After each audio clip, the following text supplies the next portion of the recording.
सत श्री अकाल जी। एक तो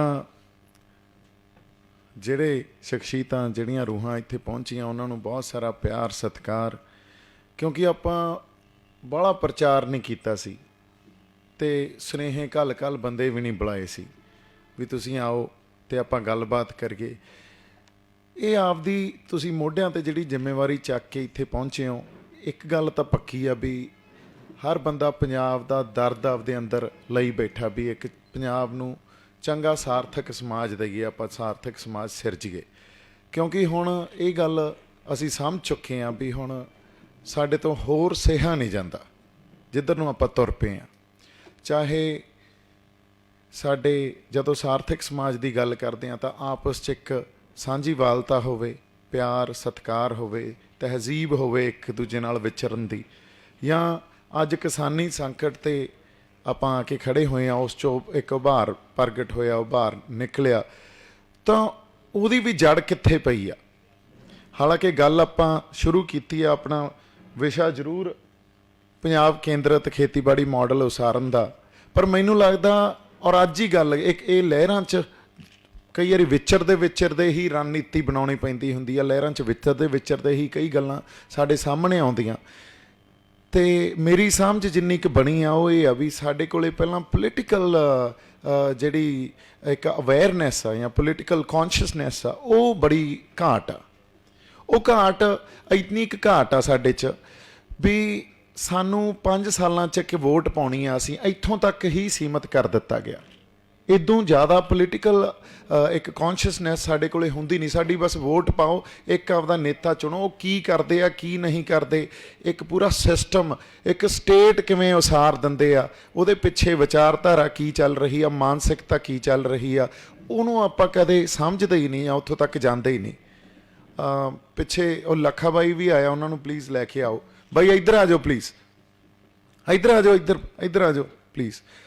ਅਤੇ ਹੁਣ ਜਿਹੜੀ ਗੱਲ ਆਪਾਂ ਕਰ ਰਹੇ ਸੀ, ਵੈਸੇ ਗੱਲ ਖੇਤੀਬਾੜੀ ਮਾਡਲ ਉਸਾਰਨ ਦੀ ਆ ਅਤੇ ਉਹਦੇ 'ਤੇ ਉਸ ਤੋਂ ਆਪਾਂ ਜ਼ਿਆਦਾ ਭਟਕਾਂਗੇ ਨਹੀਂ, ਪਰ ਇਸ ਗੱਲ ਨੂੰ ਪੋਲੀਟੀਕਲ ਅਵੇਅਰਨੈਸ ਨੂੰ ਪਹਿਲਾਂ ਆਪਾਂ ਸਮਝਣਾ ਵੀ ਗੱਲ ਕਿੱਥੇ ਆ। ਔਰ ਇਹ ਕਈ ਵਾਰੀ ਇਹਦੇ 'ਚ ਅਸੀਂ ਹੋਰ ਬਹੁਤ ਗੱਲਾਂ ਆ ਊਨਤਾਂ ਆ। ਬਾਈ ਇੱਧਰ ਆ ਜਾਓ, ਇੱਧਰ ਆ ਜਾਓ ਪਲੀਜ਼, ਆ ਜਾਓ ਇੱਧਰ ਆ ਜਾਓ।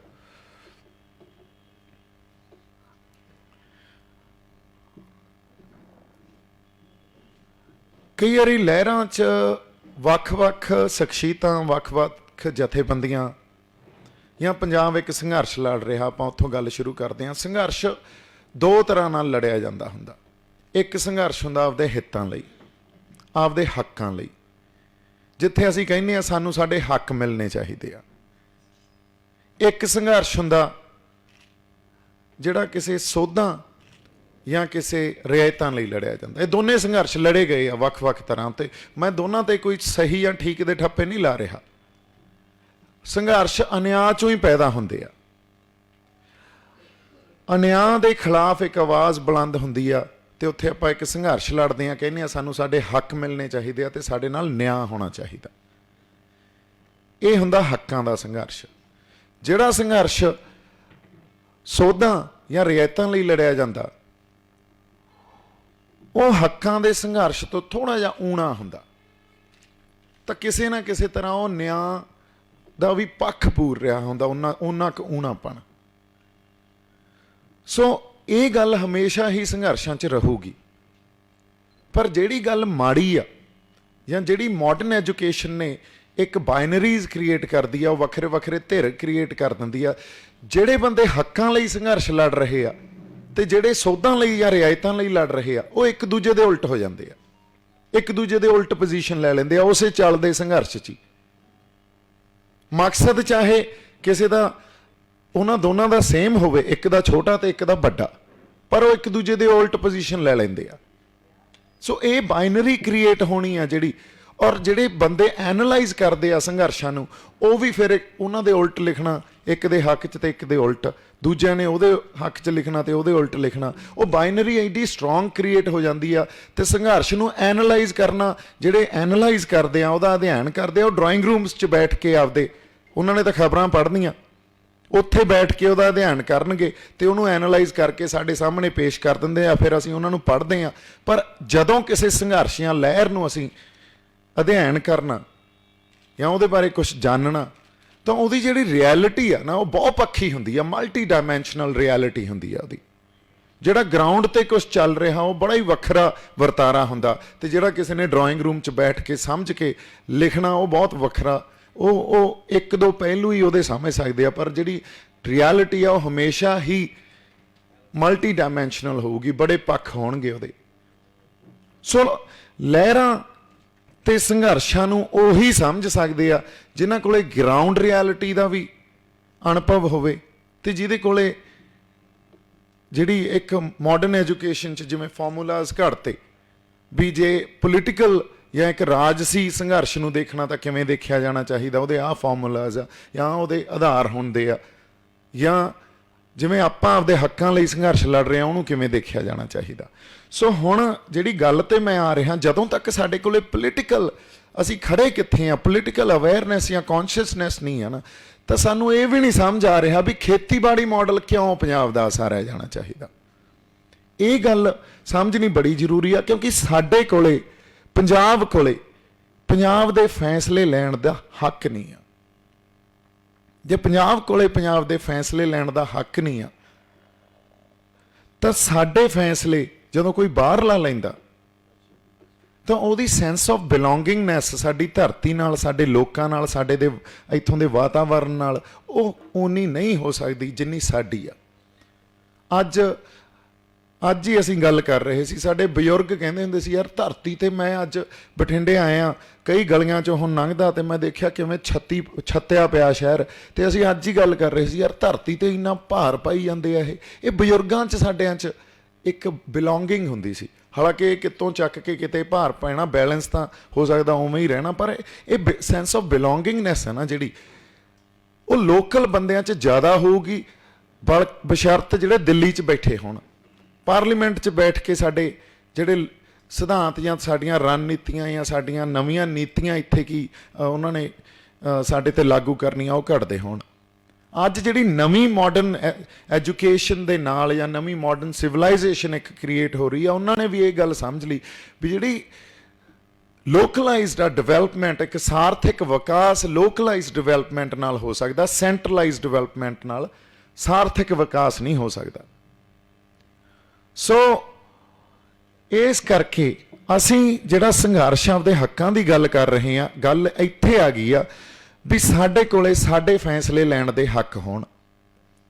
ਤੇ ਜੇ ਅੱਜ ਕਿਸਾਨਾਂ ਦੀ ਗੱਲ ਕਰੀਏ, ਪੰਜਾਬ ਦਾ ਕਿਸਾਨ ਜਾਂ ਪੰਜਾਬ ਸਰਕਾਰ ਵੀ ਅੱਜ ਮਤੇ ਪਾਸ ਕੀਤੇ ਆ, ਬਾਈ ਜੀ ਨੇ ਸਰਦਾਰ ਮਨਦੀਪ ਸਿੰਘ ਨੇ ਗੱਲ ਕੀਤੀ, ਉਹਨਾਂ ਨੇ ਮਤੇ ਪਾਸ ਕਰਕੇ ਇੱਕ ਸੇਫ ਪੈਸੇਜ ਲੈ ਲਿਆ ਸਰਕਾਰ ਦਾ, ਔਰ ਇਹ ਗੱਲ ਸਰਕਾਰ ਨੂੰ ਵੀ ਪਤਾ ਵੀ ਉਹਨਾਂ ਮਤਿਆਂ ਦਾ ਕੋਈ ਆਧਾਰ ਹੀ ਨਹੀਂ ਆ, ਉਹ ਕੁਝ ਕਰ ਨਹੀਂ ਸਕਦੇ। ਉਹ ਮਤੇ ਪਾਸ ਕਰਕੇ ਨਵੇਂ ਬਿੱਲ ਇੰਟਰੋਡਿਊਸ ਕਰਤੇ, ਜੇ ਅੱਜ ਉਹ ਕੋਈ ਪਾਲਿਸੀ ਪੰਜਾਬ ਵਾਸਤੇ ਘੜਨ ਤਾਂ ਪੰਜਾਬ ਵਾਸਤੇ ਉਹ ਪਾਲਿਸੀ ਘੜ ਨਹੀਂ ਸਕਦੇ, ਕਿਉਂਕਿ ਸਾਰੀ ਪਾਵਰ ਦਿੱਲੀ ਕੋਲੇ ਪਈ ਆ, ਸਾਰੀ ਸੈਂਟਰਲਾਈਜ਼ ਕੀਤੀ ਹੋਈ ਆ ਪਾਵਰ ਉਹਨਾਂ ਨੇ, ਤੇ ਦਿੱਲੀ ਨੇ ਆਪਦੇ ਹਿਸਾਬ ਨਾਲ ਨੀਤੀਆਂ ਘੜਨੀਆਂ, ਆਪਦੇ ਹਿਸਾਬ ਨਾਲ ਉਹ ਪਾਵਰ ਜਿਹੜੀ ਉਹਦੀ ਇੰਪਲੀਮੈਂਟੇਸ਼ਨ ਆ ਜਾਂ ਉਹਨੂੰ ਐਕਸਰਸਾਈਜ਼ ਕਿਵੇਂ ਕਰਨਾ ਪਾਵਰ ਨੂੰ, ਉਹ ਆਪਦੇ ਹਿਸਾਬ ਨਾਲ ਕਰਨਾ।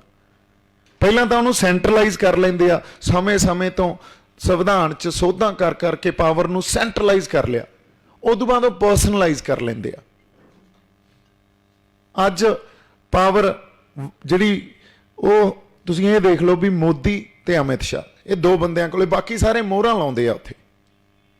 ਹੋਰ ਕਿਸੇ ਖੇਤੀਬਾੜੀ ਮਿਨਿਸਟਰ ਦਾ, ਕਿਸੇ IMB ਮਿਨਿਸਟਰ ਦਾ, ਕਿਸੇ ਵਿਦੇਸ਼ ਮਿਨਿਸਟਰ ਦਾ ਕੋਈ ਔਕਾਤ ਹੀ ਨਹੀਂ ਆ, ਔਰ ਮੈਂ ਤਾਂ ਬੜੇ ਨੇੜਿਓਂ ਦੇਖੀ ਆ ਇਹ ਗੱਲ।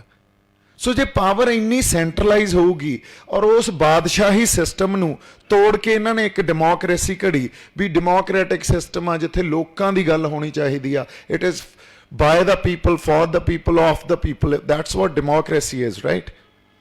ਪ੍ਰੀਐਂਬਲ ਜਿਹੜਾ ਕਨਸਟੀਟਿਊਸ਼ਨ ਸੰਵਿਧਾਨ ਦਾ ਤਾਂ ਉਹੀ ਆ ਨਾ, ਪਰ ਅਸਲ 'ਚ ਹੁਣ ਤੁਸੀਂ ਮਿਲਾ ਲਓ ਫੈਡਰਲ ਜਾਂ ਡੈਮੋਕ੍ਰੈਟਿਕ ਸਟਰਕਚਰ ਨੂੰ, ਅਸਲ 'ਚ ਜੋ ਵਾਪਰਦਾ ਉਹ ਬਿਲਕੁਲ ਇਹਦੇ ਉਲਟਾ।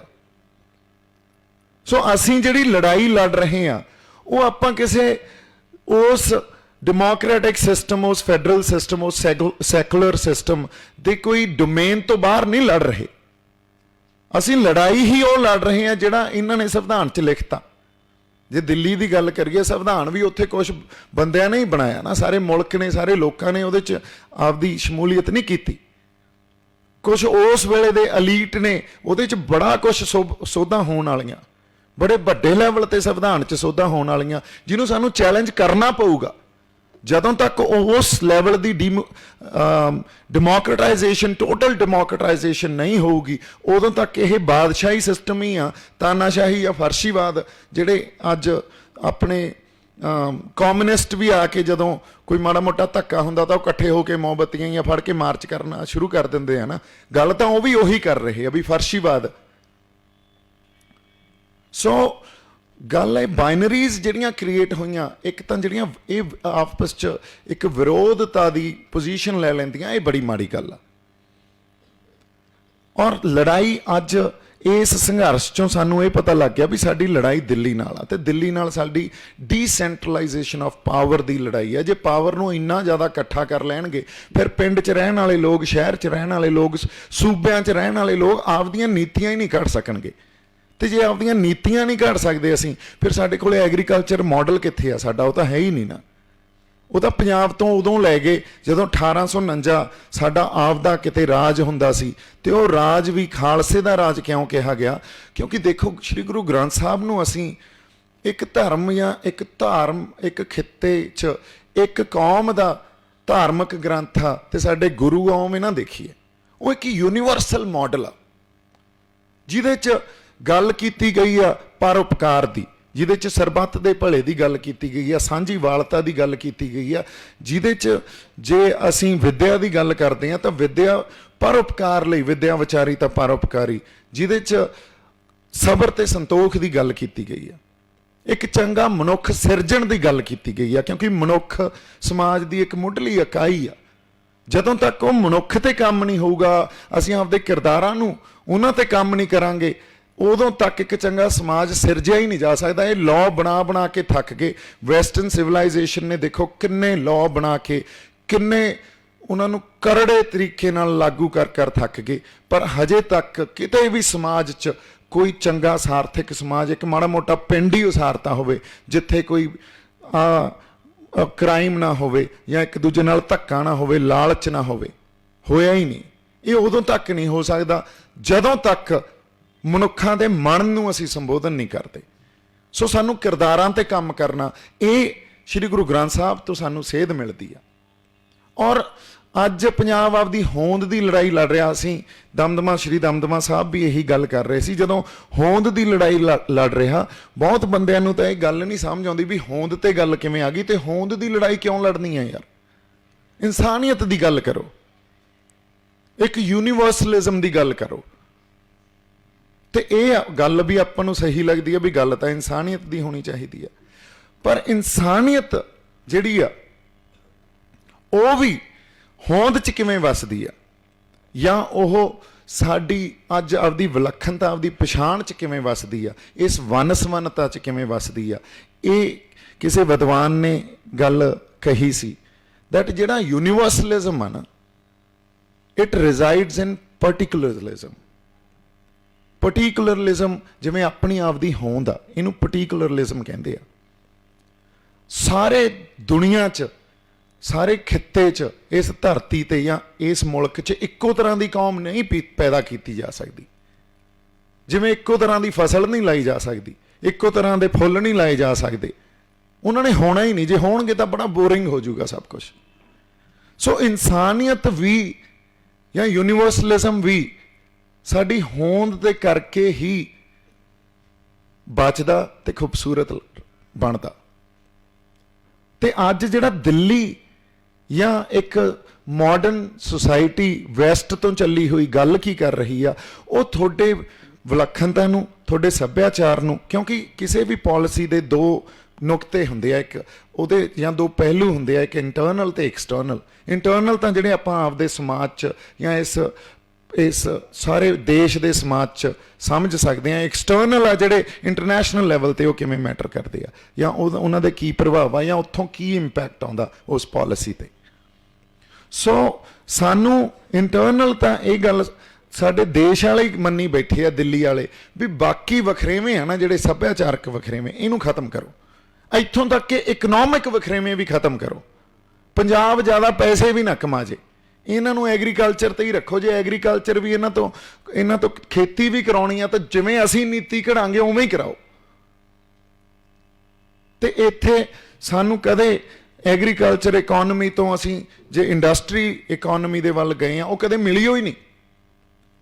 ਔਰ ਇਹਨਾਂ ਨੇ ਪਰਪਸਲੀ ਨਹੀਂ ਦਿੱਤੀ ਪੰਜਾਬ ਨੂੰ ਇੰਡਸਟਰੀ, ਕਿਉਂਕਿ ਇਹਨਾਂ ਨੂੰ ਪਤਾ ਮਿਹਨਤੀ ਲੋਕ ਆ, ਜ਼ਮੀਨ ਬੜੀ ਜ਼ਰਖੇਜ਼ ਆ, ਸਰੋਤ ਵੀ ਇਹਨਾਂ ਕੋਲੇ ਹੈਗੇ ਆ, ਪਾਣੀ, ਸਕਿੱਲ ਵੀ ਹੈਗਾ ਇਹਨਾਂ ਕੋਲੇ, ਧਰਤੀ, ਆਬੋ ਹਵਾ ਸਭ ਕੁਝ ਮਿਲਾ ਕੇ, ਤੇ ਇਹਨਾਂ ਨੇ ਤਾਂ ਇੱਥੋਂ ਆਪਦਾ ਪੈਦਾ ਕਰ ਖਾਣਾ। ਤੇ ਇਹਨਾਂ ਨੂੰ ਜੇ ਇੰਡਸਟਰੀ ਵੀ ਦੇਤੀ ਹੈ ਤਾਂ ਹੋਰ ਜ਼ਿਆਦਾ ਪਰ ਕੈਪੀਟਾ ਇਨਕਮ ਜਾਂ ਇਕੋਨਮੀ ਵਾਈਜ਼ ਸਟਰੋਂਗ ਹੋ ਜਾਣਗੇ।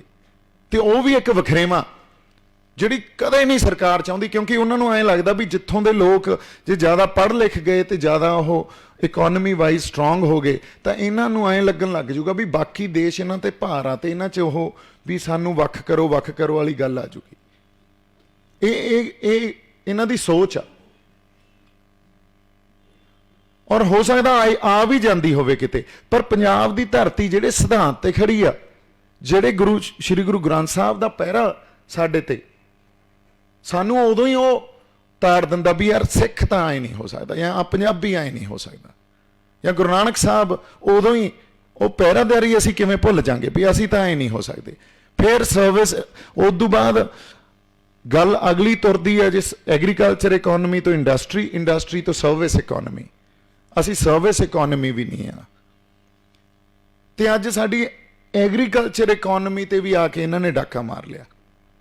ਤੇ ਅਸੀਂ ਕਹਿੰਦੇ ਆ ਬਚਾਓ। ਹੁਣ ਹੋਂਦ ਤਾਂ ਬਚਾਉਣੀ ਆ ਕਿਉਂਕਿ ਉਹ ਯੂਨੀਵਰਸਲਿਜ਼ਮ ਆ, ਜਿਹੜਾ ਇਨਸਾਨੀਅਤ, ਜੇ ਉੱਥੇ ਹੋਂਦਾਂ ਬਚਾ ਕੇ ਰੱਖਾਂਗੇ ਤਾਂ ਹੀ ਉਹਦੇ 'ਚ ਅਸੀਂ ਆਪਦਾ ਹਿੱਸਾ ਪਾ ਸਕਦੇ ਹਾਂ, ਕਿਉਂਕਿ ਹਰ ਬੰਦਾ ਆਪਦੀ ਪਛਾਣ ਤੋਂ ਜਾਣਿਆ ਜਾਂਦਾ। ਸੋ ਅਗਲੀ ਗੱਲ, ਸਾਡਾ ਸੱਭਿਆਚਾਰ ਜਾਂਦਾ ਨਾਲ ਹੀ ਸਾਰਾ।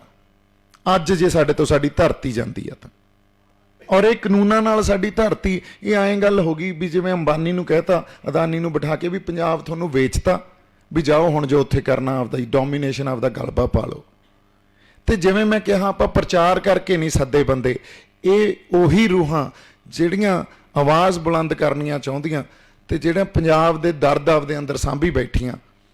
ਇੱਕ ਗੱਲ ਆਪਾਂ ਨੂੰ ਪਤਾ ਵੀ ਇਸ ਰਾਜ 'ਚ ਜਾਂ ਕਿਸੇ ਵੀ ਰਾਜ 'ਚ ਉਦੋਂ ਤੱਕ ਸਾਡੇ ਤੇ ਕੋਈ ਜ਼ਬਰ ਜ਼ੁਲਮ ਨਹੀਂ ਹੁੰਦਾ ਜਦੋਂ ਤੱਕ ਅਸੀਂ ਆਪਦੀ ਆਵਾਜ਼ ਨਹੀਂ ਬੁਲੰਦ ਕਰਦੇ। ਉਦੋਂ ਤੱਕ ਜਿਵੇਂ ਰਹੀ ਜਾਂਦੇ ਹੋ ਰਹੀ ਜਾਓ, ਇਹਨਾਂ ਨੂੰ ਕੋਈ ਫਰਕ ਨਹੀਂ ਪੈਂਦਾ, ਇਹਨਾਂ ਦੇ ਹਿਸਾਬ ਨਾਲ ਰਹੀ ਜਾਓ। ਜਦੋਂ ਆਵਾਜ਼ ਬੁਲੰਦ ਕਰਾਂਗੇ ਉਦੋਂ ਫਿਰ ਸਾਡੀ ਪ੍ਰੀਖਿਆ ਉਸ ਵੇਲੇ ਸ਼ੁਰੂ ਹੁੰਦੀ ਆ, ਜ਼ਬਰ ਤੇ ਜ਼ੁਲਮ ਉਸ ਵੇਲੇ ਸ਼ੁਰੂ ਹੁੰਦਾ। ਆਪਦੇ ਹੱਕਾਂ ਲਈ ਕਰੋਗੇ ਤਾਂ ਫਿਰ ਹੋਰ ਜ਼ਿਆਦਾ ਹੋਊਗਾ। ਜੇ ਰਿਆਇਤਾਂ ਲਈ ਕਰਦੇ, ਹੋ ਸਕਦਾ ਉਸ ਲੈਵਲ ਤੱਕ ਗੱਲ ਨਹੀਂ ਬਣਨੀ ਸੀ। ਸੋ ਸਾਡੀ ਲੋੜ ਅੱਜ ਜਿਹੜੀ ਆ ਨਾ, ਉਹ ਖੁਦ ਮੁਖਤਿਆਰੀ ਦੀ ਆ। ਜੇ ਸਾਡਾ ਖੇਤੀਬਾੜੀ ਦਾ ਢਾਂਚਾ ਹੋਵੇ, ਉਹ ਵੀ ਖੁਦ ਮੁਖਤਿਆਰ ਢਾਂਚਾ ਹੋਵੇ। ਪੰਜਾਬ ਦੇ ਕਿਸਾਨ, ਪੰਜਾਬ ਦੇ ਲੋਕ ਡਿਸਾਈਡ ਕਰਨ ਸਾਡਾ ਮਾਡਲ ਕੀ ਹੋਣਾ ਚਾਹੀਦਾ। ਅੱਜ ਜੇ ਆਪਾਂ ਇਕੱਠੇ ਹੋਏ ਆ, ਜਾਂ ਸਾਡੀ ਇੱਕ ਪੋਲੀਟੀਕਲ ਅਵੇਅਰਨੈਸ, ਉਹਦੇ 'ਚ ਵੀ ਖੁਦ ਮੁਖਤਿਆਰੀ, ਕਿਉਂਕਿ ਜੇ ਤੁਹਾਡੇ ਕੋਲੇ ਤੁਹਾਡੀਆਂ ਨੀਤੀਆਂ ਹੀ ਨਹੀਂ ਘੜ ਸਕਦੇ ਤੁਹਾਡੇ ਲੀਡਰ, ਤੇ ਫਿਰ ਉਹਨਾਂ ਤੋਂ ਆਪਾਂ ਆਸ ਵੀ ਕੀ ਰੱਖਾਂਗੇ। ਉਹਨਾਂ ਨੇ ਦਿੱਲੀ ਵਾਲਿਆਂ ਨਾਲ ਸਾਂਝਾਂ ਹੀ ਪਾਉਣੀਆਂ ਨਾ ਜਾ ਕੇ। ਫਿਰ ਤਾਂ ਉਹ ਸਿਸਟਮ ਹੀ ਉਹਨਾਂ ਨੇ ਇਹੋ ਜਿਹਾ ਉਸਾਰਤਾ ਵੀ ਜਿਹੜਾ ਉਹਨਾਂ ਦੇ ਹਿਸਾਬ ਨਾਲ ਚੱਲਦਾ ਤੇ ਕਰਪਟ ਆ ਉਹੀ ਚੱਲ ਸਕਦਾ, ਜਿਹੜਾ ਉਹਨਾਂ ਦੇ ਹਿਸਾਬ ਨਾਲ ਨਹੀਂ ਚੱਲਦਾ ਉਹਨੂੰ ਵਿੱਚੋਂ ਐਨ ਸਿਸਟਮ ਐਨ ਜਿਵੇਂ ਪਾਸੇ ਕੱਢ ਕੇ ਰੱਖ ਦਿੰਦਾ। ਤੇ ਉਹਨਾਂ ਦੇ ਢੰਗ ਹੈਗੇ ਆ ਇਹਨਾਂ ਕੋਲੇ। ਸੋ ਇਹ ਕਨਸਪੀਰੇਸੀਜ਼, ਥਿਊਰੀਜ਼ ਆ। ਪਹਿਲਾਂ ਮੈਨੂੰ ਐਂ ਲੱਗਦਾ ਸੀ, ਸੌਰੀ ਮੈਂ ਥੋੜ੍ਹਾ ਜਿਹਾ ਹੋਰ ਪਾਸੇ ਹੋ ਸਕਦਾ ਲੈ ਗਿਆ ਹੋਵਾਂ ਟੌਪਿਕ, ਪਰ ਪਹਿਲਾਂ ਪੋਲੀਟੀਕਲ ਅਵੇਅਰਨੈਸ ਹੈ ਨਾ ਜਿਹੜੀ, ਇੱਕ ਪੋਲੀਟੀਕਲ ਕੌਨਸ਼ੀਅਸਨੈਸ, ਉਹਦੀ ਬਹੁਤ ਵੱਡੀ ਜ਼ਰੂਰਤ ਆ। ਸੋ ਇਸ ਕਰਕੇ ਆਪਾਂ ਇਕੱਠੇ ਹੋਏ ਆ। ਇਹ ਆਵਾਜ਼ ਸਾਡੀ ਬਹੁਤ ਦੂਰ ਤੱਕ ਜਾਣੀ ਚਾਹੀਦੀ ਆ। ਔਰ 2-3 ਗੱਲਾਂ ਇੱਕ ਹੋਰ ਹੁੰਦੀਆਂ, ਸੰਘਰਸ਼ ਆਪਾਂ ਪੈਦਾ ਕਰ ਲੈਂਦੇ ਆ, ਬੰਦਿਆਂ ਨੂੰ ਮੋਬਿਲਾਈਜ਼ ਕਰ ਦਿੰਦੇ ਆ। So there are few who can mobilise, ਉਹ ਮੋਬਿਲਾਈਜ਼ਰਸ ਹੁੰਦੇ ਆ, but there are few who are organizers, and there are very few who are mobilizers and organizers both. ਤਾਂ ਹੁਣ ਸਾਨੂੰ ਮੋਬਿਲਾਈਜ਼ ਵੀ ਕਰਨਾ ਪੈਣਾ, ਆਰਗੇਨਾਈਜ਼ ਵੀ ਕਰਨਾ ਪੈਣਾ। ਔਰ ਜਦੋਂ ਤੱਕ ਅਸੀਂ ਮੋਬਿਲਾਈਜ਼ ਕਰਕੇ ਆਰਗੇਨਾਈਜ਼ ਨਹੀਂ ਕਰਾਂਗੇ, ਉਦੋਂ ਤੱਕ ਅਸੀਂ ਇੱਕ ਪਹਿਰੇਦਾਰੀ ਵਾਲਾ ਸਿਸਟਮ ਵੀ ਕ੍ਰੀਏਟ ਨਹੀਂ ਕਰ ਪਾਵਾਂਗੇ। ਤੇ ਉਦੋਂ ਤੱਕ ਗੱਲ ਵੀ ਨਹੀਂ ਬਣਨੀ ਸਾਡੇ ਕੋਲੋਂ। ਔਰ ਇੱਥੇ ਇੱਕ ਬੰਦੇ ਮੂਹਰੇ ਲੱਗਣ ਦੀ ਗੱਲ ਨਹੀਂ ਆ ਵੀ ਅੱਜ ਲੱਖਾ ਬਾਈ ਆ, ਸਦਾਮਨ ਧੀਰ ਸਿੰਘ ਆ ਜਾਂ ਮੈਂ ਆ। ਸਾਨੂੰ ਕਲੈਕਟਿਵ ਲੀਡਰਸ਼ਿਪ ਪੈਦਾ ਕਰਨੀ ਪੈਣੀ ਹੈ, ਉਹ ਬੜੀ ਜ਼ਰੂਰੀ ਆ ਸਾਡੇ ਲਈ। ਜੇ ਕਲੈਕਟਿਵ ਲੀਡਰਸ਼ਿਪ ਹੋਊਗੀ ਫਿਰ ਇੱਕ ਅੱਧਾ ਬੰਦਾ ਥਿਰਕਦਾ ਵੀ ਆ, ਉਹਦੇ ਤੇ ਕੋਈ ਭਾਰ ਨਹੀਂ ਪੈਂਦਾ, ਸਮਾਜ ਤੇ ਭਾਰ ਨਹੀਂ ਪੈਂਦਾ। ਉਹ ਥਿਰਕਦਾ ਤਾਂ ਥਿਰਕੀ ਜਾਵੇ। ਜਿਹੜੀ ਗੱਲ ਤੁਸੀਂ ਇੱਕ ਕ੍ਰੀਏਟ ਕਰਤੀ, ਪੈਦਾ ਕਰਤੀ, ਸਿਰਜਤੀ, ਉਹ ਉੱਥੇ ਹੀ ਖੜੀ ਆ। ਦੂਜੇ ਬੰਦੇ ਉਹਨੂੰ ਚੱਕ ਲੈਂਦੇ ਆ, ਉਹ ਲੜ ਹੀ ਜਾਂਦੇ ਆ ਉਸ ਗੱਲ ਤੇ। ਸੋ ਪੰਜਾਬ, ਇੱਕ ਵਾਰੀ ਅਸੀਂ ਫੇਰ ਕਹਿੰਦੇ ਸੀ ਵੀ ਪੰਜਾਬ ਦਾ ਭਲਾ ਤਾਂ ਹੀ ਆ ਜੇ ਅਸੀਂ ਸੰਘਰਸ਼ਾਂ 'ਚ ਰਹੀਏ ਹੁਣ, ਕਿਉਂਕਿ ਇਦੋਂ ਬਿਨਾਂ ਇਹ ਪੋਲੀਟੀਕਲ ਅਵੇਅਰਨੈਸ ਜਾਂ ਇਹ ਚੇਤਨਾ ਵੀ ਨਹੀਂ ਪੈਦਾ ਹੁੰਦੀ, ਇੱਕ ਸਮਾਜਿਕ ਚੇਤਨਾ ਵੀ ਨਹੀਂ ਪੈਦਾ ਹੁੰਦੀ। ਜਿਵੇਂ ਸਿੰਘ ਕਹਿੰਦੇ ਹੁੰਦੇ ਸੀ, ਜਾਤ ਗੋਤ ਸਿੰਘਣ ਕੀ ਦੰਗਾ, ਦੰਗਾ ਹੀ ਸਤਿਗੁਰ ਤੇ ਮੰਗਾ। ਸੋ ਹੁਣ ਉਹ ਟਾਈਮ ਸਾਡੇ ਤੇ ਫੇਰ ਆ ਗਿਆ। ਸਾਨੂੰ ਇਹ ਗੋਲਡਨ ਪੀਰੀਅਡ ਆ, ਕਿਉਂਕਿ ਅਦਰਵਾਈਜ਼ ਪਦਾਰਥਵਾਦ, ਮਟੀਰੀਅਲਿਜ਼ਮ ਨੇ ਸਾਨੂੰ ਇੰਨਾ ਕਮਜ਼ੋਰ ਕਰਤਾ ਸੀ। ਅੱਜ ਤੁਸੀਂ ਜਜ਼ਬਾ ਦੇਖੋ, ਔਰ ਜਜ਼ਬਾ ਮੈਂ ਆਪਦੇ ਆਪ ਨੂੰ ਨਹੀਂ ਕਦੇ ਸੋਚ ਸਕਦਾ ਸੀ ਵੀ ਮੈਂ ਵੀ ਲੜੂੰਗਾ, ਕਿਉਂਕਿ ਮੈਂ ਵੀ ਉਸ ਮਟੀਰੀਅਲਿਜ਼ਮ ਦਾ ਪਾਰਟ ਹੀ ਹਾਂ, ਉੱਥੋਂ ਹੀ ਆਇਆ। ਅਦਰਵਾਈਜ਼ ਐਡੀਆਂ ਮਹਿੰਗੀਆਂ ਮਹਿੰਗੀਆਂ ਕਾਰਾਂ ਮੈਂ ਕਿਉਂ ਖਰੀਦਣੀਆਂ ਸੀ? ਬੜਾ ਸਿੰਪਲ ਲਿਵਿੰਗ ਪਹਿਲਾਂ ਤੋਂ ਸ਼ੁਰੂ ਕਰ ਸਕਦੇ ਸੀ। ਪਰ ਮੈਂ ਵੀ ਉਸ ਮਟੀਰੀਅਲਿਜ਼ਮ ਦਾ ਗੁਲਾਮ ਆ। ਪਰ ਜਦੋਂ ਅਸੀਂ ਜਾਗਦੇ ਹਾਂ, ਉਦੋਂ ਪਤਾ ਲੱਗਦਾ ਵੀ ਅਸੀਂ ਮਟੀਰੀਅਲਿਜ਼ਮ ਦੇ ਗੁਲਾਮ ਨਹੀਂ ਹੋ ਸਕਦੇ। ਮਟੀਰੀਅਲਿਜ਼ਮ ਨੂੰ ਰੱਦ ਨਹੀਂ ਕਰਦੇ ਆਪਾਂ, ਅਸੀਂ ਮਿਹਨਤੀ ਲੋਕ ਆ। ਜੇ ਮਿਹਨਤ ਕਰਕੇ ਆਪਦਾ ਚੰਗਾ ਖਾਵਾਂਗੇ, ਪੀਵਾਂਗੇ, ਪਹਿਨਾਂਗੇ ਨਹੀਂ, ਫਿਰ ਕੀ ਮਤਲਬ? ਪਰ ਮਟੀਰੀਅਲਿਜ਼ਮ ਦੇ ਗੁਲਾਮ ਨਹੀਂ ਹੋ ਸਕਦੇ ਅਸੀਂ।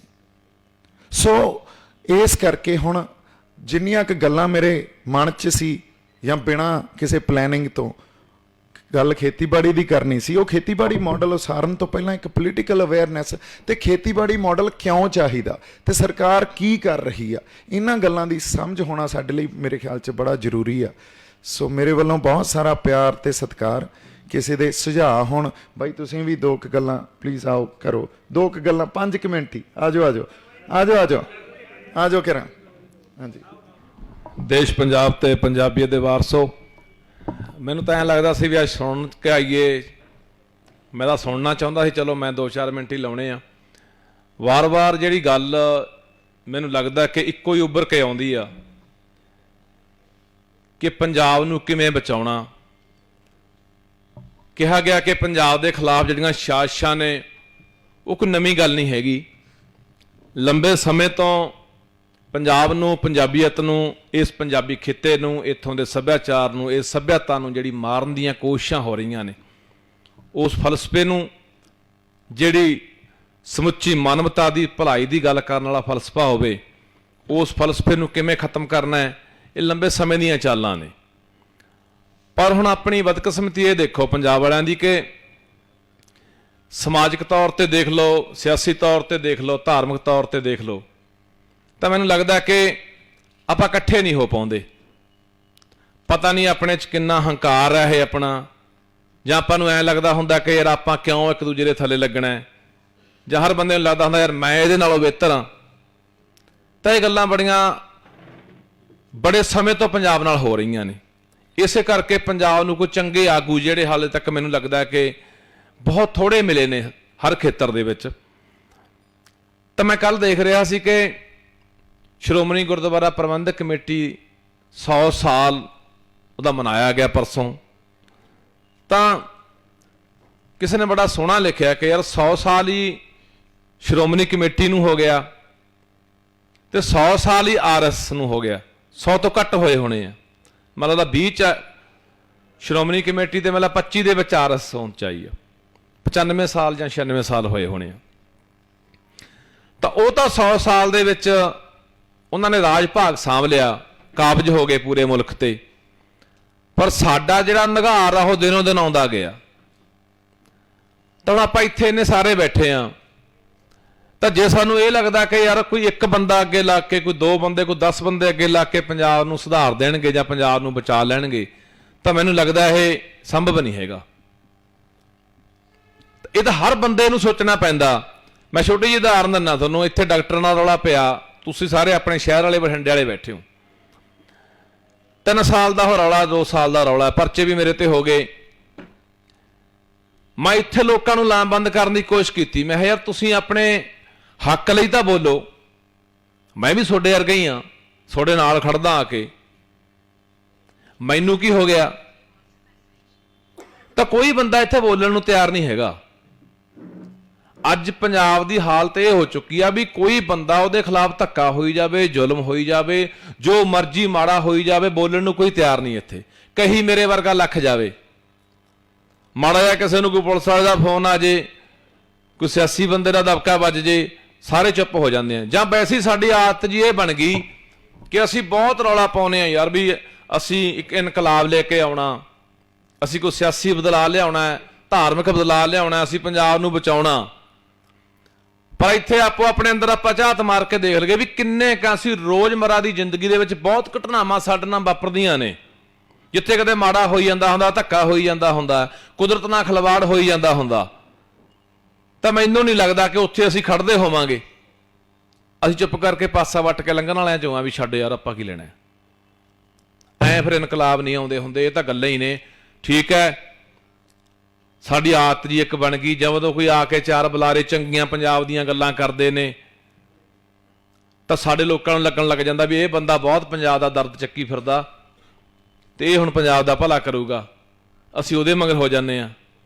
ਉਹ ਮਿੱਟੀਆਂ ਚੱਕ ਕੇ ਸੌਹਾਂ ਵੀ ਖਾਂਦੇ ਆ, ਉਹ ਗੁੱਟਕੇ ਫੜ ਕੇ ਵੀ ਸੌਹਾਂ ਖਾਂਦੇ ਆ, ਅਸੀਂ ਫਿਰ ਉਧਰ ਨੂੰ ਹੋ ਜਾਂਦੇ ਆ। ਉਹ ਠੱਗੀ ਮਾਰ ਕੇ ਆਪਣੇ ਹਿੱਤ ਪੂਰ ਲੈਂਦਾ ਤੇ ਸਾਡੇ ਲੋਕ ਉੱਥੇ ਰਹਿ ਜਾਂਦੇ। ਅਸੀਂ ਫਿਰ ਅਗਲਾ ਹੋਰ ਭਾਲਦੇ ਹੁੰਦੇ ਆ। ਸਾਡੇ ਹੁਣ ਐ ਮਤਲਬ ਜਿਉਂ ਆਜ਼ਾਦ ਹੋਇਆ ਹੈ ਮੁਲਕ ਉਦੋਂ ਤੋਂ ਲੈ ਕੇ ਅਸੀਂ ਐਂ ਜੇ ਤੁਰੇ ਫਿਰਦੇ ਆ ਤੇ ਉਹੀ ਅਸੀਂ ਬੰਦੇ ਆ। ਚਾਹੇ ਅਸੀਂ ਧਾਰਮਿਕ ਵਾਲੇ ਪਾਸੇ ਜਾਣਾ ਹੋਵੇ ਤੇ ਚਾਹੇ ਅਸੀਂ ਸਿਆਸਤ ਵਾਲੇ ਪਾਸੇ ਆਉਣਾ ਹੋਵੇ, ਉਹੀ ਬੰਦੇ ਆ ਇਹ। ਕਦੇ ਜਗਮੀਤ ਬਰਾੜ ਮਗਰ, ਕਦੇ ਰਾਮੂ ਵਾਲੀਏ ਮਗਰ, ਕਦੇ ਮਨਪ੍ਰੀਤ ਬਾਦਲ ਮਗਰ, ਕਦੇ ਹੁਣ ਝਾੜੂ ਮਗਰ। ਤਾਂ ਪਰ ਵਾਰ-ਵਾਰ ਇਹੀ ਹੁੰਦਾ ਤੇ ਹੋਣਾ ਵੀ ਐਂ ਆ।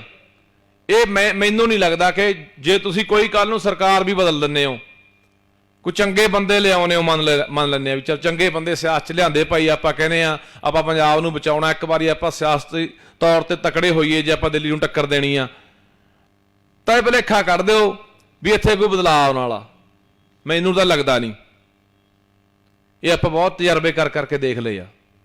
ਥੋੜੇ ਤਾਂ ਇਹ ਸੋਚਣਾ ਪੈਣਾ ਕਿ ਜਿਹੜੇ ਪੰਜਾਬ ਮੇਰਾ, ਮੈਂ ਕਿਵੇਂ ਲੜਨਾ, ਮੈਂ ਕੀ ਕਰ ਸਕਦਾ, ਮੈਂ ਜ਼ੁਲਮ ਦੇ ਖਿਲਾਫ ਖੜੂੰਗਾ, ਲੜੂੰਗਾ, ਬੋਲੂੰਗਾ। ਯਾਰ ਦੇਖਦੇ ਆ ਕੀ ਕਰਦੇ ਆ ਲੋਕ। ਤਾਂ ਹੁਣ ਮੈਂ ਪਹਿਲਾਂ ਹੀ ਗੱਲ ਕਰਕੇ ਹਟਿਆ ਕਿ ਇੱਥੇ ਮੇਰੇ ਤੇ ਪਰਚਾ ਹੋਇਆ, ਜਿੰਨਾ ਬੰਦਿਆਂ ਖਾਤਰ ਮੈਂ ਦਿੱਲੀ ਹਾਟ ਵਾਲਿਆਂ ਤੋਂ ਪਰਚਾ ਕਰਾਇਆ, 1.25 ਲੱਖ ਰੁਪਇਆ ਵਾਪਸ ਕਰਾਇਆ। ਜਦੋਂ ਮੈਂ ਪਰਚਾ ਹੋਇਆ ਇੱਥੇ ਸ਼ਹਿਰ 'ਚ ਮਾਰਚ ਕੱਢਿਆ, ਬਾਬਾ ਹਰਦੀਪ ਸਿੰਘ ਬੈਠੇ ਨੇ ਮਹਾਰਾਜ ਵਾਲੇ, ਉਹੀ ਬੰਦੇ ਸਾਡੇ ਨਾਲ ਨਹੀਂ ਆ ਕੇ ਖੜੇ। ਹਫਤੇ ਦੇ ਵਿੱਚ ਹੀ ਜਾਣੇ ਲੋਕ ਕਹਿੰਦੇ ਛੱਡ ਪਰੇ, ਸਾਡਾ ਕੰਮ ਹੋ ਗਿਆ, ਬਸ ਹੁਣ ਠੀਕ ਹੈ। ਤੁਸੀਂ ਕਿੱਥੋਂ ਸੋਚ ਲਾਂਗੇ ਕਿ ਪੰਜਾਬ ਨੂੰ ਅਸੀਂ ਬਚਾ ਲਾਂਗੇ? ਤੇ ਅੰਦਰ ਝਾਤ ਮਾਰਨ ਦੀ ਲੋੜ ਹੈ ਯਾਰ। ਪੰਜਾਬ ਸਾਰਿਆਂ ਦਾ ਹੈ, ਰਲ ਮਿਲ ਕੇ ਬਚਾਉਣਾ ਪੈਣਾ। ਬਾਕੀ ਗੱਲਾਂ ਬਾਤਾਂ ਤੁਸੀਂ ਖੇਤੀ ਮਾਰ ਵਾਲੀਆਂ ਸੁਣੀ ਲਈਆਂ ਕਿ ਕਿਵੇਂ ਬਦਲਾਅ ਆਉਣੇ ਆ, ਕੀ ਕੁਛ ਹੋਣਾ। ਇਹ ਅਸਲ ਗੱਲ ਪਤਾ ਕੀ ਹੁੰਦੀ ਆ? ਜਿਵੇਂ ਹੁਣ ਆਪਾਂ ਕਸ਼ਮੀਰ ਦੀ ਗੱਲ ਵੀ ਚੱਲੀ ਇੱਥੇ, ਹੁਣ ਜਿਹੜੇ ਕਸ਼ਮੀਰੀ ਪਹਿਲਾਂ ਆਜ਼ਾਦੀ ਕੂਕਦੇ ਸੀ, ਹੁਣ ਉਹ ਇਹ ਕੂਕਣ ਲੱਗ ਗਏ ਕਿ 370 ਕਿਉਂ ਤੋੜੀ ਹੈ, ਉਹਨੂੰ ਦੁਬਾਰੇ ਬਹਾਲ ਕਰੋ, ਸਾਨੂੰ ਘਰਾਂ ਚੋਂ ਕੱਢੋ। ਬਦਲਤਾ, ਜਿਹੜੇ ਸਾਡੀ ਮੰਗ ਹੀ ਬਦਲ ਜਾਂਦੀ ਹੈ। ਜਿਹੜੇ ਅਸੀਂ ਗੱਲਾਂ ਕਰਦੇ ਸੀ ਕਿ ਪੰਜਾਬ ਦੀ ਹੋਂਦ ਨੂੰ ਬਚਾਉਣਾ ਹੈ, ਸਾਡੇ ਵਿਰਸੇ ਵਿਰਾਸਤ ਨੂੰ ਬਚਾਉਣਾ ਹੈ, ਅੱਜ ਸਾਡੀ ਮੰਗ ਕਿੱਥੇ ਖੜ ਗਈ ਕਿ ਆਹ ਖੇਤੀ ਵਾਲੇ ਕਾਨੂੰਨ ਵਾਪਸ ਕਰਾ ਲਓ। ਯਾਰ ਅਖੀਰ ਦੇ ਉੱਤੇ ਮਾੜਾ ਮੋਟਾ ਕਹਿ ਦੇਣਗੇ ਆਹ ਲਓ ਜੀ ਆਹ ਸੋਧ ਕਰਤੀ, ਅਸੀਂ ਸ਼ਾਂਤ ਹੋ ਕੇ ਘਰਾਂ 'ਚ ਬਹਿ ਜਾਣਾ। ਜਿਹੜੇ ਸਾਡੀ ਸੋਚ ਨੂੰ ਕਿਵੇਂ ਬਦਲਿਆ ਜਾਂਦਾ, ਸਾਡੀਆਂ ਮੰਗਾਂ ਨੂੰ ਕਿਵੇਂ ਬਦਲ ਦਿੱਤਾ ਜਾਂਦਾ, ਸਾਨੂੰ ਸਮਝ ਵੀ ਨਹੀਂ ਪੈਂਦਾ। ਸੁਣੇ ਤਾਂ ਪਰਨ ਕਰਕੇ ਜਾਓ। ਮੈਂ ਤਾਂ ਇਹੀ ਕਹਿਣਾ ਹੁੰਦਾ ਕਿ ਕੋਈ ਗੱਲ ਨਹੀਂ, ਜ਼ਿੰਦਗੀ ਨੇ ਇੱਕ ਦਿਨ ਜਾਣਾ ਹੀ ਜਾਣਾ। ਇੰਨਾ ਕੁ ਸੋਚੋ ਯਾਰ, ਨਹੀਂ ਇਹ ਸਾਨੂੰ ਉੱਠਣਾ ਪੈਣਾ। ਸਮਾਂ ਵਾਲਾ ਰਿਹਾ ਨਹੀਂ, ਇਹ ਅਸੀਂ ਭੁਲੇਖੇ 'ਚ ਨਾ ਵੀਰੇ ਕਿ ਪੰਜਾਬ ਦੇ ਪੱਲੇ ਵਾਲਾ ਕੁਝ ਹੈ ਹੀ ਨਹੀਂ ਆ। ਸਾਨੂੰ ਲੱਗਦਾ ਕਿ ਅਸੀਂ ਪੰਜਾਬ ਨੂੰ ਬਚਾ ਲਾਂਗੇ। ਮੈਨੂੰ ਲੱਗਦਾ ਜੇ ਅੱਜ ਅਸੀਂ ਕੋਸ਼ਿਸ਼ ਕਰਕੇ ਹੋ ਸਕਦਾ ਅਸੀਂ ਬਚਾਈਏ, ਜਾਂ ਹੋ ਸਕਦਾ ਬਚੇ ਵੀ ਨਾ, ਕਿਉਂਕਿ ਇੰਨਾ ਹਾਲਾਤ ਸਾਡੇ ਨਿੱਘਰ ਚੁੱਕੇ ਨੇ ਹਰ ਥਾਂ ਦੇ ਵਿੱਚ। ਤੁਸੀਂ ਇਹ ਦੇਖੋ ਕਿ RSS ਦੀ ਆਪਾਂ ਗੱਲ ਕੀਤੀ, ਠੀਕ ਹੈ ਇਹ ਗੱਲ ਬਾਈ ਜੀ ਨੇ ਬੋਲੀ ਕਿ ਮੋਦੀ ਵਰਗੇ, ਅਮਿਤ ਸ਼ਾਹ ਵਰਗੇ, ਜੋਗੀ ਵਰਗੇ ਇੱਕ ਮੋਹਰੇ ਨੇ, ਪਿੱਛੇ ਵਿਚਾਰਧਾਰਾ ਸੋਚ ਕਿਹੜੀ ਕੰਮ ਕਰਦੀ ਹੈ, ਉਹ RSS ਦੀ ਸੋਚ ਆ। ਪੰਜਾਬ ਦੇ ਵਿੱਚ ਆਪਾਂ ਇਹ ਦੇਖੋ ਕਿ ਹਰ ਥਾਂ ਦੇ ਵਿੱਚ, ਹਰ ਖੇਤਰ ਦੇ ਵਿੱਚ ਉਹਨਾਂ ਨੇ ਆਪਣੇ ਬੰਦੇ ਫਿੱਟ ਕਰਤੇ। ਸਾਡੀਆਂ ਜਿੰਨੀਆਂ ਵਿਦਿਅਕ ਸੰਸਥਾਵਾਂ ਨੇ, ਧਾਰਮਿਕ ਸੰਸਥਾਵਾਂ ਦੇ ਵਿੱਚ ਬੰਦੇ ਫਿੱਟ ਕਰਤੇ। ਹਰ ਅਦਾਰੇ ਦੇ ਵਿੱਚ ਉਹਨਾਂ ਦੇ ਬੰਦੇ ਆ ਗਏ। ਨੌਕਰੀਆਂ ਵੱਧ ਤੋਂ ਵੱਧ ਸਾਡੇ ਪੰਜਾਬੀਆਂ ਨੂੰ ਖਤਮ ਕਰਕੇ ਉਹਨਾਂ ਨੂੰ ਦਿੱਤੀਆਂ ਜਾ ਰਹੀਆਂ ਨੇ। ਤਾਂ ਅਸੀਂ ਕਿਵੇਂ ਬਚਾਂਗੇ ਤੁਸੀਂ ਇਹ ਦੇਖ ਲਓ। ਹੁਣ ਮੇਰੀ ਪੁੱਛਗਿੱਛ ਲਈ ਮੈਨੂੰ ਬੁਲਾਇਆ ਗਿਆ ਫਰੀਦਕੋਟ ਇੰਟੈਲੀਜੈਂਸੀ ਵਾਲਿਆਂ ਨੇ, ਮੈਂ ਉੱਥੋਂ ਆਇਆ। ਤਾਂ ਉੱਥੇ ਗੱਲ ਚੱਲੀ, ਕਹਿੰਦੇ ਹੁਣ ਗੈਂਗਸਟਰ ਪੈਦਾ ਹੋਏ ਨੇ ਇੱਥੋਂ ਜੈਤੋ ਏਰੀਏ ਦੇ। ਉਹ ਗੈਂਗਸਟਰ ਪਤਾ ਕੌਣ ਪੈਦਾ ਹੋ ਰਹੇ ਨੇ?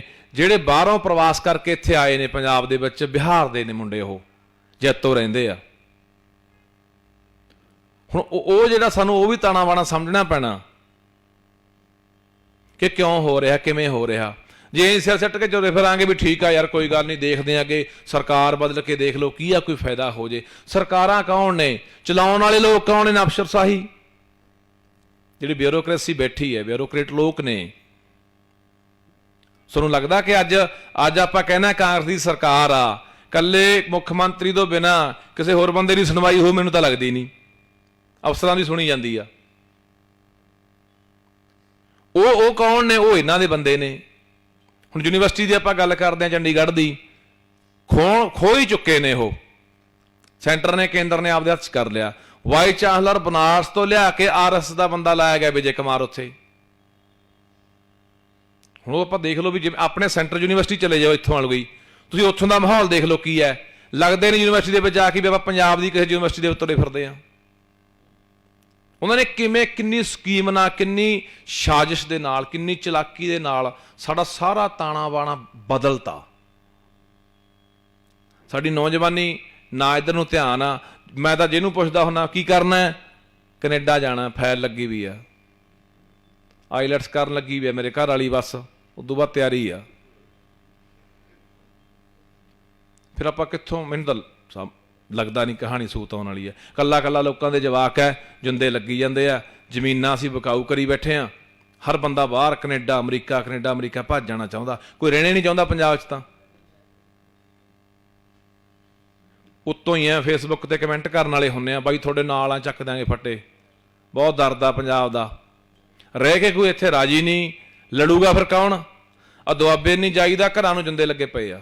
ਐਡੇ ਜਿੰਦੇ ਲੰਕਦੇ ਆ ਲੋਕਾਂ ਦੇ ਘਰਾਂ ਨੂੰ, ਪਿੰਡਾਂ ਦੇ ਪਿੰਡ। ਅਸੀਂ ਇੱਕ ਦਿਨ ਫਗਵਾੜਿਓਂ ਚੱਲੇ, ਕਾਕੜ ਕਲਾਂ ਆਉਣਾ ਸੀ, ਕਈ ਪਿੰਡਾਂ ਵਿੱਚ ਦੀ ਲੰਘ ਕੇ ਆਏ। ਮੈਂ ਹੈਰਾਨ ਰਹਿ ਗਿਆ, ਸਾਨੂੰ ਕਿਸੇ ਪਿੰਡ ਦੇ ਮੋੜ ਤੇ, ਗਲੀ ਤੇ, ਚੁਰਾਹੇ ਤੇ ਸਾਨੂੰ ਬੰਦੇ ਨਹੀਂ ਬਾਹਰ ਮਿਲਿਆ। ਸਾਡੇ ਮਾਲਵੇ ਦੇ ਹਾਲਾਤ ਇਹ ਹੋਈ ਜਾਂਦੇ ਨੇ। ਗਰਾਊਂਡਾਂ ਸਾਡੀਆਂ ਖਾਲੀ ਹੋ ਗਈਆਂ, ਸੱਥਾਂ ਸਾਡੀਆਂ ਖਾਲੀ ਹੋ ਗਈਆਂ, ਕਾਲਜ ਸਾਡੇ ਖਾਲੀ ਹੋ ਗਏ, ਯੂਨੀਵਰਸਿਟੀਆਂ ਸਾਡੀਆਂ ਖਾਲੀ ਹੋ ਗਈਆਂ। ਅਸੀਂ ਸਮਝ ਹੀ ਨਹੀਂ ਸਕੇ। ਬਾਈ ਕਹਿੰਦਾ ਸਮਾਂ ਸੀਮਤ ਆ। ਠੀਕ ਹੈ ਬਾਈ, तो इन्नियां गल्लां ने यार, मैं तो इक्को ही कहूँगा, ਇਹਦਾ ਹੁਣ ਲੜਨਾ ਪੈਣਾ ਜਾਂ ਮਰਨਾ ਪੈਣਾ ਹੈ ਪੰਜਾਬ ਵਾਲੀ, ਬਸ ਆਪ ਸਮਝ ਲਓ। ਜਾਂ ਤਾਂ ਸਿਰ ਤੇ ਬੰਨ ਕੇ ਆ ਜਾਓ ਵੀ ਹਾਂ ਭਾਈ ਤਿਆਰ ਹੈ। ਕੋਈ ਵੀ ਜ਼ੁਲਮ ਹੋਵੇ, ਮੈਂ ਇਹ ਨਹੀਂ ਕਹਿੰਦਾ ਆਪਾਂ ਹਥਿਆਰ ਚੱਕਣੇ ਆ। ਕਿਸੇ ਪ੍ਰਕਾਰ ਦਾ ਕਿਸੇ ਨਾਲ ਧੱਕਾ ਹੁੰਦਾ, ਜ਼ੁਲਮ ਹੁੰਦਾ ਤਾਂ ਖੜਿਆ ਕਰੋ, ਲੜੋ ਯਾਰ। ਉੱਥੇ ਇੱਕ ਨਾਲ ਇੱਕ ਹੋਰ ਖੜਦਾ ਤਾਂ ਐਂ ਹੀ ਕਾਫਲੇ ਬਣਦੇ ਤੁਰੇ ਜਾਂਦੇ ਨੇ।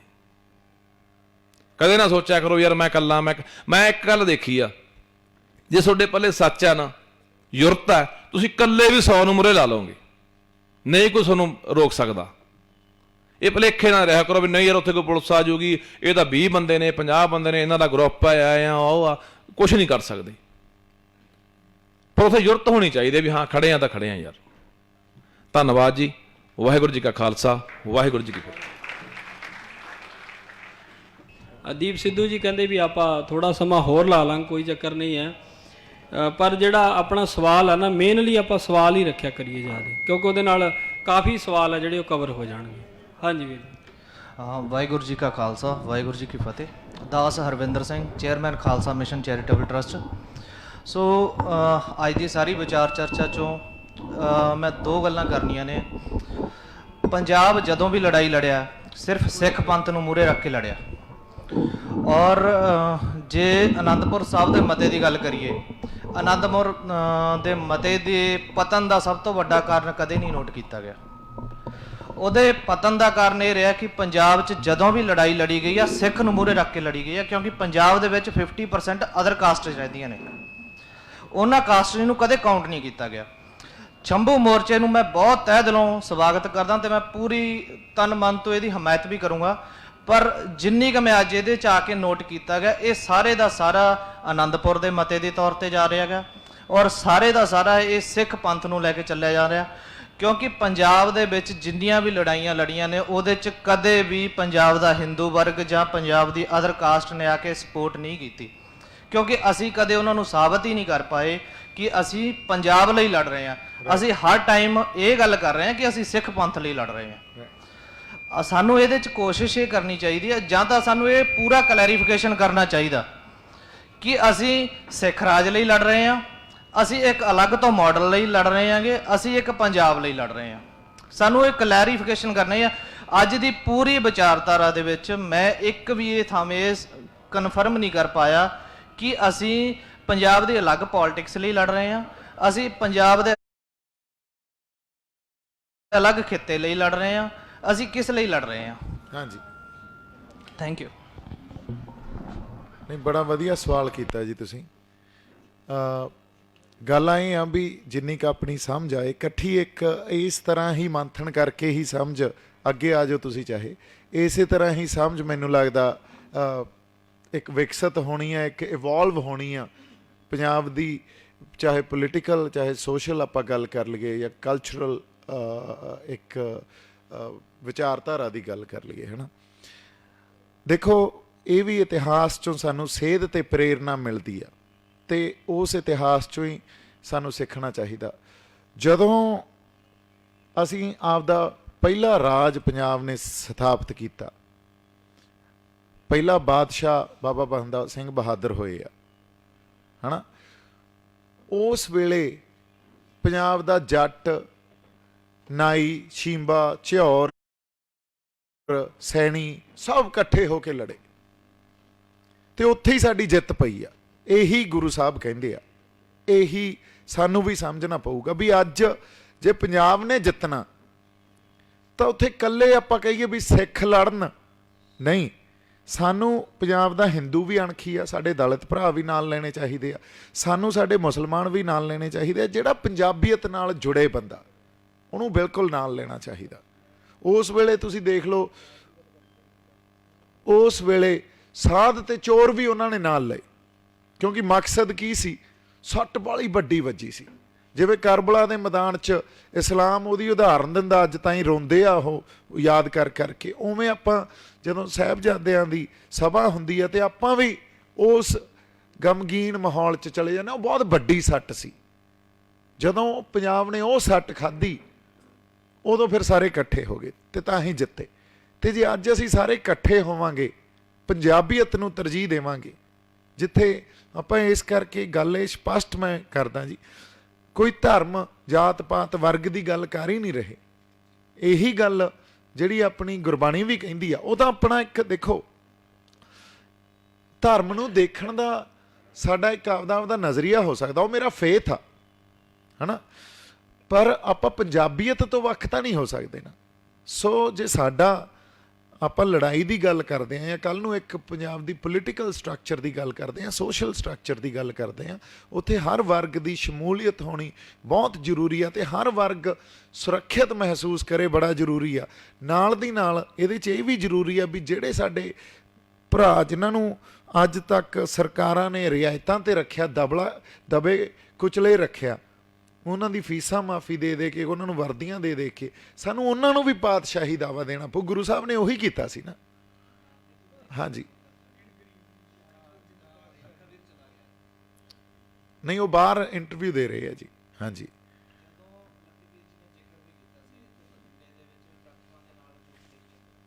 ਹਾਂਜੀ, ਉਹ ਕਲੇਸ਼ ਦੇ ਵਿੱਚ ਮੈਂ ਲੱਖੇ ਵੀਰ ਨੂੰ ਕਾਫੀ ਹੱਦ ਤੱਕ ਗਾਈਡਲਾਈਨ ਮੇਰੀ ਸੀਗੀ।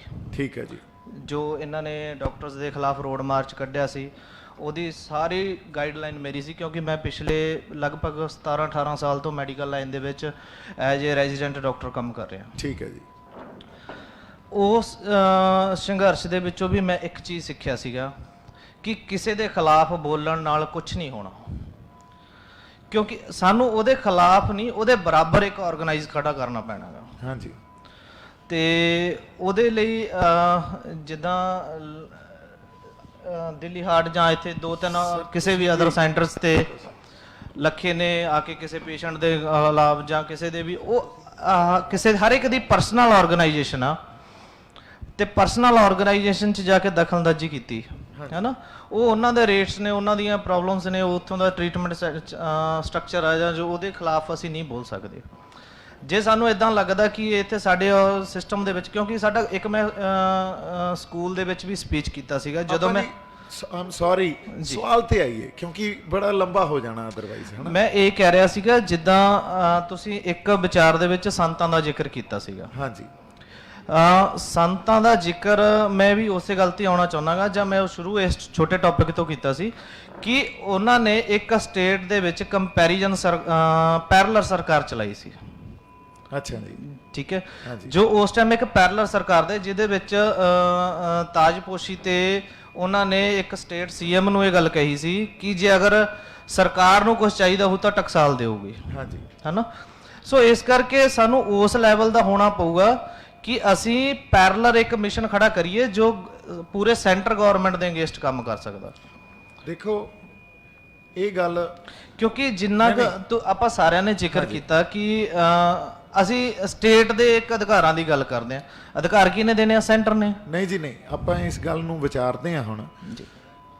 ਅਸੀਂ ਜਦੋਂ ਸੰਤਾਂ ਦੀ ਗੱਲ ਕਰਦੇ ਹਾਂ ਜਾਂ ਕਿਸੇ ਵੀ ਉਸ ਸ਼ਖਸੀਅਤ ਦੀ ਗੱਲ ਕਰਦੇ ਹਾਂ ਜਿਹੜੇ ਸਾਡੇ ਹੱਕਾਂ ਲਈ ਲੜੇ, ਦੇਖੋ ਉਹ ਹੱਕਾਂ ਲਈ ਲੜੇ ਨਾ, ਇਹ ਬੜਾ ਵਿਲੱਖਣ ਜਿਹੀ ਗੱਲ ਹੋਈ। ਅਸੀਂ ਕੱਲ ਵੀ ਗੱਲ ਕਰ ਰਹੇ ਸੀ, ਕਈ ਵਾਰੀ ਰਾਜਸੀ ਲਹਿਰਾਂ ਖੜੀਆਂ ਹੁੰਦੀਆਂ ਤੇ ਰਾਜਸੀ ਲੋਕ ਉਹਦੀ ਅਗਵਾਈ ਕਰਦੇ ਆ,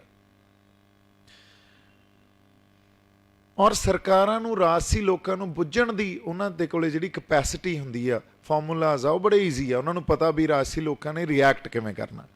ਪਰ ਉਹ ਇੱਕ ਵਰਤਾਰਾ ਇਹੋ ਜਿਹਾ ਸੀ ਜਦੋਂ ਇੱਕ ਰਾਜਸੀ ਲਹਿਰ, ਇੱਕ ਪੋਲੀਟੀਕਲ ਲਹਿਰ ਦੇ ਵਿੱਚ ਉਹਦੇ ਕੇਂਦਰ 'ਚ ਜਾ ਕੇ ਇੱਕ ਸੰਤ ਬੈਠਾ ਸੀ। ਹੁਣ ਸੰਤ ਦੀ ਬਿਰਤੀ ਜਾਂ ਉਹਦੀ ਮਾਨਸਿਕਤਾ ਬੁੱਝਣ ਦੇ ਫਾਰਮੂਲੇ ਨਹੀਂ ਸੀ ਉਹਨਾਂ ਕੋਲੇ, ਔਰ ਉਹ ਵਾਕਈ ਸੰਤ ਸੀ। ਕਿਉਂ? ਕਿਉਂਕਿ ਉਹਨਾਂ ਨੇ ਕਦੇ ਆਪਦੇ ਨਿੱਜ ਦੀ ਗੱਲ ਨਹੀਂ ਕੀਤੀ ਜਾਂ ਆਪਦੇ ਪਾਰਟੀ ਦੀ ਕੋਈ ਨਿੱਜ ਦੀ ਗੱਲ ਨਹੀਂ ਕੀਤੀ, ਕੋਈ ਪਰਸਨਲ ਗੇਨ ਜਾਂ ਈਵਨ ਪਾਰਟੀ ਲੈਵਲ ਤੇ ਕੋਈ ਗੇਨ ਦੀ ਗੱਲ ਨਹੀਂ ਕੀਤੀ। ਉਹਨਾਂ ਨੇ ਲੋਕਾਂ ਦੇ ਹੱਕਾਂ ਦੀ ਗੱਲ ਕੀਤੀ, ਖੁਦਮੁਖਤਿਆਰੀ ਦੀ ਗੱਲ ਕੀਤੀ ਵੀ ਅਸੀਂ ਗੁਲਾਮ ਆ, ਇਸ ਸਿਸਟਮ 'ਚ ਗੁਲਾਮ ਆ ਜੋ ਤੁਸੀਂ ਕੇਂਦਰੀਕਰਨ ਕੀਤਾ ਹੋਇਆ, ਜਿੱਥੇ ਅਸੀਂ ਆਪਦੇ ਫੈਸਲੇ ਨਹੀਂ ਲੈ ਸਕਦੇ, ਉਹ ਸਾਰੇ ਸਿਸਟਮ 'ਚ ਅਸੀਂ ਗੁਲਾਮ ਆ। ਔਰ ਵਾਕਈ ਇਹ ਗੱਲ ਜੇ ਆਪਾਂ ਦੇਖੀਏ, ਜੇ ਕੋਈ ਸੁਹਿਰਦ ਮਨੁੱਖ ਇਸ ਗੱਲ ਨੂੰ ਸੋਚਣਗੇ, ਇਹਦੇ ਤੇ ਅਧਿਐਨ ਕਰਨਗੇ, ਉਹ ਗੱਲ ਸਾਡੇ ਸਮਝ ਆਉਂਦੀ ਆ। ਅੱਜ ਅਸੀਂ ਦਿੱਲੀ ਤੋਂ ਮੰਗਦੇ ਫਿਰਦੇ ਹਾਂ, ਪਰ ਹੱਕ ਸਾਡਾ ਇਹ, ਅਸੀਂ ਆਪਦੀਆਂ ਨੀਤੀਆਂ ਘੜੀਏ। ਹੁਣ ਉਹਨਾਂ ਨੂੰ ਆਈਸੋਲੇਟ ਕਰਤਾ ਸਟੇਟ ਨੇ, ਪ੍ਰੋਪਗੇਟ ਕੀਤਾ ਵੀ ਇਹ ਦੇਖੋ ਇਹ ਤਾਂ ਵੱਖਵਾਦੀ ਆ, ਅੱਤਵਾਦੀ ਆ, ਹੈ ਨਾ। ਪਰ ਜੋ ਚੇਤਨਾ ਉਹ ਪੈਦਾ ਕਰ ਗਏ ਜਾਂ ਜੋ ਚਿਣਗ ਲਾ ਗਏ, ਜੋ ਕੁਛ ਉਹ ਸਾਨੂੰ ਦੇ ਗਏ, ਐਡੀ ਵੱਡੀ ਪ੍ਰਾਪਤੀ। ਜੇ ਕਿਤੇ ਮੈਂ ਹਮੇਸ਼ਾ ਇਹ ਗੱਲ ਮੰਨਦਾ, ਜੇ ਸੰਤ ਜਰਨੈਲ ਸਿੰਘ ਨਾ ਹੁੰਦੇ ਤਾਂ ਹੋ ਸਕਦਾ ਆਪਾਂ ਅੱਜ ਇੱਥੇ ਬੈਠੇ ਨਹੀਂ ਹੋਣਾ ਸੀ। ਕਿਉਂ? ਹੋ ਸਕਦਾ ਆਪਾਂ ਉਸ ਜਿਹੜੀ ਸਾਰੀ ਲਹਿਰ ਦਿੱਲੀ ਤੋਂ ਵਗਦੀ ਆ ਉਹਦੇ ਵਿੱਚ ਹੀ ਵਹਿੰਦੇ, ਉਸ ਵਹਿਣ 'ਚ ਵਹਿੰਦੇ ਹੋਈਏ। ਔਰ ਜਿੱਥੇ ਅੱਜ ਅਸੀਂ ਗੱਲ ਕਰ ਰਹੇ ਹਾਂ ਉਹ ਇਕੱਲੇ ਸਿੱਖਾਂ ਨਾਲ ਨਹੀਂ ਹੋਈ। ਦੇਖੋ ਲਹਿਰਾਂ ਦੀਆਂ ਪ੍ਰਾਪਤੀਆਂ ਕਈ ਵਾਰੀ ਐਨਾਲਾਈਜ਼ ਕਰਨ, ਅਧਿਐਨ ਕਰਨ ਵਾਲੇ ਲੋਕਾਂ ਦੇ ਸਮਝ ਨਹੀਂ ਆਉਂਦੀਆਂ, ਉਹ ਮਾਡਰਨ ਐਜੂਕੇਸ਼ਨ ਦੇ ਥਰੂ ਉਹਨੂੰ ਸਮਝਣਾ ਸ਼ੁਰੂ ਕਰ ਦਿੰਦੇ ਆ। ਪਰ ਉਹ ਲਹਿਰ ਇੱਕ ਇਹੋ ਜਿਹਾ ਆਧਾਰ ਬਣਦੀ ਹੈ, ਇੱਕ ਇਹੋ ਜਿਹੀ ਫਾਊਂਡੇਸ਼ਨ ਬਣਦੀ ਆ ਵੀ ਅਗਲੇ ਲਹਿਰ ਨੇ ਉਸ ਆਧਾਰ ਤੇ, ਉਸ ਫਾਊਂਡੇਸ਼ਨ ਤੇ ਪੈਦਾ ਹੋਣਾ ਹੁੰਦਾ, ਉਹ ਖਲਾ 'ਚੋਂ ਨਹੀਂ ਪੈਦਾ ਹੁੰਦੀ, ਹੈ ਨਾ। ਸੋ ਉਹ ਜਿਹੜੀ ਉਹਨਾਂ ਨੂੰ ਇੱਕ ਵੱਖਰੀ, ਤੁਸੀਂ ਕਹਿ ਰਹੇ ਹੋ ਸਰਕਾਰ ਚਲਾ ਰਹੇ ਸੀ, ਉਹ ਵੱਖਰੀ ਸਰਕਾਰ ਨਹੀਂ ਚਲਾ ਰਹੇ ਸੀ, ਉਹ ਉਸ ਦਿੱਲੀ ਦੇ ਤਖਤ ਦੀ ਅਧੀਨਗੀ ਨਹੀਂ ਕਦੇ ਸਵੀਕਾਰ ਕੀਤੀ ਉਹਨਾਂ ਨੇ, ਜਿਹੜਾ ਤਖਤ ਵਿਤਕਰੇਬਾਜ਼ ਹੋਵੇ, ਲੋਕਾਂ ਦੇ ਹੱਕ ਖੋਹਦਾ ਹੋਵੇ, ਜਿਹੜਾ ਲੋਕਾਂ ਨੂੰ ਫਰਸਟ ਗ੍ਰੇਡ ਸਿਟੀਜ਼ਨ ਦੀ ਤਰ੍ਹਾਂ ਟਰੀਟ ਹੀ ਨਾ ਕਰਦਾ ਹੋਵੇ। ਸੋ ਉਸ ਤਖਤ ਨੂੰ ਚੈਲੰਜ ਕੀਤਾ ਉਹਨਾਂ ਨੇ, ਔਰ ਅਕਾਲ ਦੇ ਤਖਤ ਤੋਂ ਬੈਠ ਕੇ ਚੈਲੰਜ ਕੀਤਾ। ਸਾਡੀ ਰਵਾਇਤ ਹੈ ਇਹ। ਸੋ ਇਹ ਬੰਦੇ ਜਿਹੜੇ ਇਸ ਮੱਤ ਨੂੰ ਸਮਝ ਸਕਦੇ ਆ, ਜਾਂ ਹੋ ਸਕਦਾ ਸਿੱਖੀ ਨੂੰ ਹੋਰ ਜ਼ਿਆਦਾ ਨਜ਼ਦੀਕ ਤੌਰ ਤੇ ਉਹਨਾਂ ਨੇ ਸਮਝਿਆ ਹੋਵੇ, ਜਾਂ ਸੰਤਾਂ ਨੂੰ। ਦੇਖੋ ਕਿਸੇ ਵੀ ਸ਼ਖਸੀਅਤ ਨੂੰ ਸਮਝਣ ਵਾਸਤੇ ਅਸੀਂ ਸਟੀਕ ਗੱਲ ਨਹੀਂ ਸਮਝ ਸਕਦੇ ਵੀ ਆਈ ਸੀ ਉਹ, ਅਸੀਂ ਅਪਰੋਕਸੀਮੇਸ਼ਨ ਹੀ ਲਾ ਸਕਦੇ ਹਾਂ, ਕਿਉਂਕਿ ਉਹ ਸ਼ਖਸੀਅਤ ਦੇ ਅੰਦਰ ਜਿਹੜੀ ਰੂਹਾਂ ਦੀ ਜੋੜ ਘਟਾਓ ਤੇ ਉਹਦੇ ਜਿਹੜੇ ਕੈਲਕੂਲੇਸ਼ਨਸ ਲਾਉਣੀ ਬੜੀਆਂ ਔਖੀਆਂ ਹੁੰਦੀਆਂ, ਇਹ ਗੱਲਾਂ ਬਹੁਤ ਲੰਬੇ ਇੱਕ ਵੱਡੇ ਅਧਿਐਨ ਦੀ ਜ਼ਰੂਰਤ ਆ।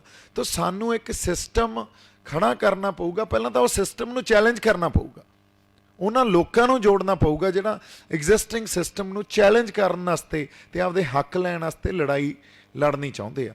ਫਿਰ ਉੱਥੇ ਖੜਾ ਕੀ ਕਰਨਾ, ਕੀ ਸਿਰਜਣਾ, ਕੀ ਜਿਵੇਂ ਬਾਈ ਜੀ ਨੇ ਕਿਹਾ ਇੱਕ ਸਾਡੀ ਸਮਝ ਇੱਕ ਹੋਣੀ ਚਾਹੀਦੀ ਆ। ਮੰਥਨ ਕਰੀਏ, ਬ੍ਰੇਨਸਟੋਰਮ ਕਰੀਏ, ਸਾਰੇ ਬੈਠ ਕੇ ਇੱਕ ਸਮਝ ਪੈਦਾ ਕਰੀਏ, ਫਿਰ ਉਸ ਪੋਲੀਟੀਕਲ ਜਾਂ ਉਸ ਸੋਸ਼ਲ ਜਿਹੜੀ ਅਵੇਅਰਨੈਸ ਨੂੰ ਜਾਂ ਕੌਨਸ਼ੀਅਸਨੈਸ ਨੂੰ ਲੈ ਕੇ ਗਾਂ ਸੰਘਰਸ਼ ਕੀਤਾ ਜਾਵੇ।